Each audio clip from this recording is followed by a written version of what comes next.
बैठे एक और क्वेश्चन मेरे दिमाग में आ गया कि आपको भी कभी ये फील हुआ है कि कौन सा रिश्तेदार अपना है, कौन सा पराया, या किसको अपने नजदीक रहने देना है या किसको अपने से दूर कर देना है? एक सेकंड के अंदर आपके दिमाग में क्वेश्चन हर बार आया होगा, लेकिन एक चीज हमेशा आपको परेशान करती होगी, क्योंकि ये चीजें जब तक हमारे समझ में नहीं आती, जब तक हमारे कंधों पे रिस्पॉन्सिबिलिटी नहीं आती। क्योंकि पिताजी ने बोला भाई चाचा बहुत बढ़िया इंसान है, इनके साथ हमेशा रहना है तेरे को, ये तेरा हमेशा साथ देंगे। लेकिन जब रिस्पॉन्सिबिलिटी मेरे कंधों पे आई तो पता लगा भाई चाचा तो पहले से ही भाग गया।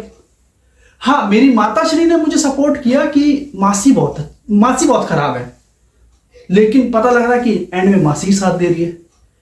तो ये रिश्तेदार कैसे आप पता लगा सकते हो, कैसे अच्छे हैं बुरे?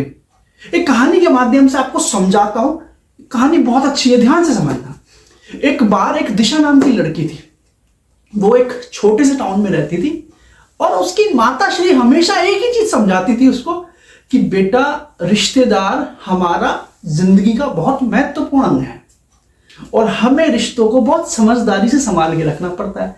अब वो छोटी सी बच्ची, मतलब छोटी क्या 18 से 20 साल की बच्ची, उस समय तो इंसान को पता ही नहीं होता, क्योंकि पढ़ाई लिखाई खेल कूद करियर बनाने में इतना इन्वॉल्व होता है कि रिश्तेदारों से हमें हवा नहीं होती है। क्योंकि अरे चाचा के भाई की शादी है तो माता पिता जा रहे हैं, अरे मौसी की शादी है तो हमारे माता पिता जा रहे हैं, हम एंजॉय कर रहे हैं। तो हुआ क्या, तो उसकी माता हमेशा उसको एक ही चीज समझाती कि रिश्तेदार बहुत इंपॉर्टेंट पार्ट है, इनको संभाल के रखना है और इसको कौन से रिश्तों को अपनाना है और कौन सो को दूर करना है ये आपके ऊपर डिपेंड है, ये आपको दिमाग से सोचना है। अब हुआ ये कि उस लड़की की शादी थी और उसके पेरेंट्स ने इस शादी को बहुत धूमधाम से करने का प्लान कर लिया। सब चीज बहुत बढ़िया चल रही थी, पिताजी का बहुत अच्छा बिजनेस था लेदर का और बहुत बढ़िया काम था। इसी वजह से उसके जो रिश्तेदार एक्स थे वो हमेशा घर पे आते और वो हमेशा उनको यही चीज बोलते कि जी आप बहुत खर्चा करते हो, आपको ये भी लेना चाहिए, आपको वो भी लेना चाहिए। कोई भी महंगी चीज ले लेते तो उस पर नुक्स निकालते थे। एक्स के बाद रिश्तेदार वाई आते थे। अब वो हमेशा ये चीज बोलते थे कि भाई साहब थोड़े से पैसे देना उधार, अरे थोड़े से पैसे देना, तो पैसे लेकर के अपना काम निकाल के लेते थे। अब रिश्तेदार ए भी आते थे साथ में। अब वो ऐसे थे कि उस लड़की को हमेशा इनकरेज करते थे, उसकी गलतियों को सुधारने की कोशिश करते थे और साथ साथ उसको मोटिवेट करते थे कि अपनी लाइफ में बहुत आगे बढ़ सकती है लड़की। अब रिश्तेदार बी भी आते थे, तो वो रिश्तेदार ऐसे थे कि वो हमेशा उसको एक सही रास्ता दिखाने की कोशिश करते थे। तो यहां तक समझ में आ गया वो आपको कि रिश्तेदार एक्स, रिश्तेदार वाई, रिश्तेदार ए और रिश्तेदार बी। अब हुआ क्या, इसी बीच उसके जो फादर की जो फैक्ट्री थी उसमें आग लग गई और 70% फैक्ट्री उनकी जल गई। अब शादी को 1 महीना बचा है। अब जो एक्स रिश्तेदार थे जो हमेशा उनकी चीजों में नुक्स निकालते थे, तो वो ये बोलते हैं कि जी इतना बड़ा खर्चा तो आप ही कर रहे हो, हम तो नहीं करते अपनी लड़की अपने बच्चों की शादी में इतना खर्चा। तो उन्होंने पल्ला झाड़ लिया। और रिश्तेदार भाई थे, उन्होंने क्या किया, वो तो भाई जैसे पता लगा फैक्ट्री में आग लग गई, भाई अब तो इसको पैसे की जरूरत पड़ेगी, अब ये मेरे पास आएगा, वो बाहर से बाहर गोली हो गए। उनको पता ही नहीं चला भाई कि भाई नहीं अब दूर ही रहो इससे अभी, क्योंकि ये पैसा मांगेगा। रिश्तेदार ए जितनी भी सेविंग उनके पास थी उन्होंने लड़की को दे दी, उसके पेरेंट्स को दे दी, भाई अपनी शादी में लगाओ, जब सब आपके साथ सेटल हो जाएगा तो आप हमें वापस दे देना। और रिश्तेदार जो बी थे उन्होंने भी सेम मोरलेस ऐसे ही किया। अब उस लड़की को एक चीज समझ में आ गई कि जब मेरी माता या मेरी माँ हमेशा बोलती थी कि रिश्तेदारों को सोच और समझ के परखना चाहिए, कौन से रिश्तेदार आने चाहिए और किसको भगाना है, ये आपकी सूझबूझ पे डिपेंड करता है। तो उस लड़की का दिमाग चकरा गया कि हाँ यार ये तो बहुत सही चीज बोली थी इन्होंने। अब उस लड़की को एक चीज समझ में आ गई कि मैं अब आने वाले फ्यूचर में क्या करने वाली हूं। अब उस लड़की ने एक बहुत सोच समझी प्लानिंग के हिसाब से एक चीज सोच ली कि भाई साहब एक्स और वाई तो भाई सिर्फ नाम के रिश्ते थे, ए और बी ही थे रियल रिश्ते जिन्होंने अपनी सेविंग तक मेरी शादी में दी। सो दोस्तों इस कहानी के माध्यम से सिर्फ आपको एक ही चीज समझाना है कि देखो 2 पार्ट्स में रिश्तेदारों को डिवाइड कर लो। पहला पार्ट ये, किसको अपने से दूर रखना है, क्योंकि ये वो रिश्ते होते हैं जो सिर्फ नाम के लिए होते हैं, और ये जब आते हैं जब आपके साथ कुछ बुरा हो रहा होता है, ठीक है, और या फिर ये जब आते हैं जब इनको कोई जरूरत पड़ रही होती है। अब रिश्तेदार दूसरे वाले, पार्ट 2, ये वो रिश्ते होते हैं जो सुख दुख हमेशा आपके साथ खड़े होते हैं। सो आइए सबसे पहले जानते हैं 4 पॉइंट जो जिन रिश्तों को आपको अपने से दूर रखना है।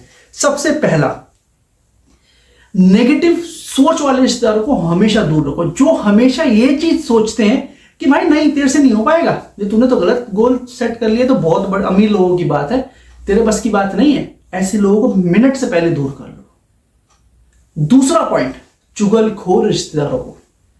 क्या होता है कि जब आप उन लोगों से बात करते हैं ना, तो वो आपकी कमियों को निकाल करके, आपकी सारी मिथ को, रहस्य को निकाल करके दूसरे लोगों को बताते हैं।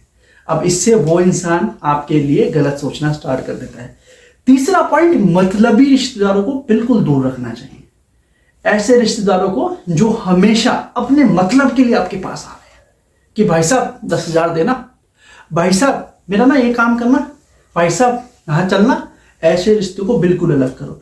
अब नेगेटिव इंपैक्ट जो डालते हैं लोग, जैसे आपने अपनी बच्ची की, अपने भाई की, अपनी बहन की शादी करने का प्लान कर लिया, और उसी शादी के अंदर या उसी काम के अंदर वो नेगेटिव इंपैक्ट डालते हैं, अरे इनके घर तो ऐसा होता है, हमारा नाम मत लेना जी, हमारा नहीं नाम लेना बिल्कुल, क्योंकि ये ऐसे हैं, हमें भी दिक्कत कर देंगे।